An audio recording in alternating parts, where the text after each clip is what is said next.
to your favourite teacher. Today's video will be exploring Juliet in Romeo and Juliet and her actions throughout the play. Juliet starts the play as a young, naive 13-year-old, dependent on the nurse who is a real mother figure in her life. Shakespeare also presents her as beautiful from the beginning. He uses phrases such as, "Juliet is the sun," and "the sweetest flower of all the field." The imagery of light and flowers portrays her as an energetic, bright young woman who is playful as well as delicate and poised. This imagery of Juliet could also hint that her naivety could suggest that she can be easily manipulated. Romeo is persistent when pursuing her towards the end of Act 1 at the ball, and wins her over during the famous balcony scene in Act 2, Scene 1. Lord Capulet dismisses her opinions when she's told she will marry Paris, almost as if she doesn't count, which is very typical of young women in the Elizabethan era. However, when Juliet meets Romeo, Shakespeare effectively turns her from young and innocent to tough and independent. At the beginning of the play, marriage hasn't crossed her mind and she was happy to follow her parents' wishes.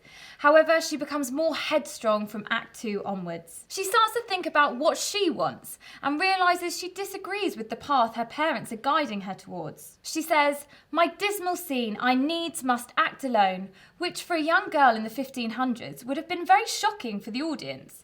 Mainly, young girls obeyed their parents and had no choice in who they married. Juliet goes against her parents' wishes and stands up for herself. Much like Romeo, Juliet acts without thinking things through and is very passionate. Although Shakespeare characterises her as innocent at the start of the play, she allows him to kiss her at the parents' ball without even knowing who he is. She quickly decides that Romeo is her true passion. Still, some influence from her parents sticks with her as she expresses that she's too quickly won, strengthening the idea that she might be a bit impulsive. She's the first to suggest marriage, which again shows that she does listen to her parents, knowing that it's the right thing to do.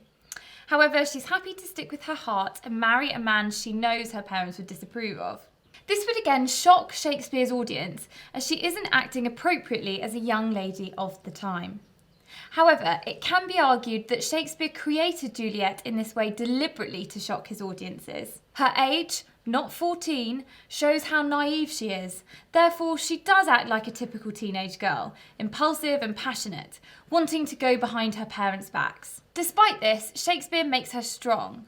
She calls her tears foolish when Romeo is banished for murdering her cousin, choosing to stay strong rather than sit and cry. Again, like Romeo, she gets carried away by her love. She is in too deep too quickly, and her choice to take the sleeping potion to fake her own death, and even getting married in the first place, again highlights her lack of thought towards her actions.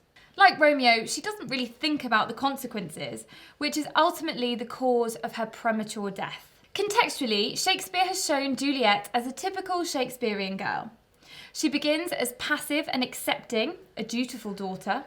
This quickly changes when she begins to subvert the stereotype by going against her parents' wishes, thinking and making decisions for herself, and acting impulsively. The relationship with her parents mimics a Shakespearean parental relationship.